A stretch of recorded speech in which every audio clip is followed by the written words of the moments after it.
आता हे मॉर्निंगला चिलीचं स्टफिंग झालंय, सॉरी बॉक्समध्ये पॅकिंग झालंय, सॉर्टिंग ग्रेडिंग करून पॅक केलंय. ही चिली तुम्हाला सुरुवातीला असं दिसणार नाही. यामध्ये खूप सारा पालापाचोळा असेल, व्हेरियस म्हणजे थोडीशी रेड कलरमध्ये पण चिली असेल, तर ती ग्रेडिंग केली जाते आणि फॅनच्या द्वारे यामधला सगळा जो काही लिव्स आहेत चिलीचे ते बाजूला काढले जातात आणि मग त्याला व्यवस्थित पद्धतीनं बॉक्समध्ये पॅकिंग केलं जातं. आता हा जो तुम्हाला बॉक्स दिसतोय, प्रॅक्टिकली तुम्ही याला बघू शकता की हा लगभग 3.8 kg म्हणजे हे मिरचीचं वेट आहे आणि 4.5 किलो पर्यंत लगभग बॉक्स आहे. तुम्ही बॉक्सची जर स्ट्रेंथ बघितली तर जी बॉक्सची स्ट्रेंथ आहे लगभग वरती 10 लेअर सस्टेन करण्याची स्ट्रेंथ असते आणि याच्यामध्ये सुद्धा एअर व्हेंटिलेशन आहे. यामधनं एअर पास झाल्यामुळे तुम्हाला कळेल की प्रत्येक मिरची त्याच क्वालिटीनं त्याच्यामध्ये कुलिंग किंवा तेवढीच थंड ही मिरची झाली आहे.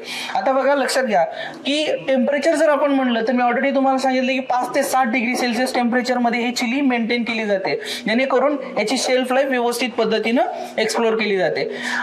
वेगवेगळ्या प्रोडक्टसाठी वेगवेगळा टेम्परेचर आहे. जेव्हा तुम्ही कोल्ड स्टोरेजला तुमचा मटेरियल आणाल तेव्हा तुम्हाला क्लिअरली कळतं की मला कुठल्या टेम्परेचरला काय ठेवायचं आहे. अशाच इम्पोर्ट एक्सपोर्टच्या अपडेटेड नवनवीन रील बघण्यासाठी आत्ताच मला फॉलो करा आणि ही रील तुमच्या मित्रासोबत जास्तीत जास्त शेअर करा. धन्यवाद.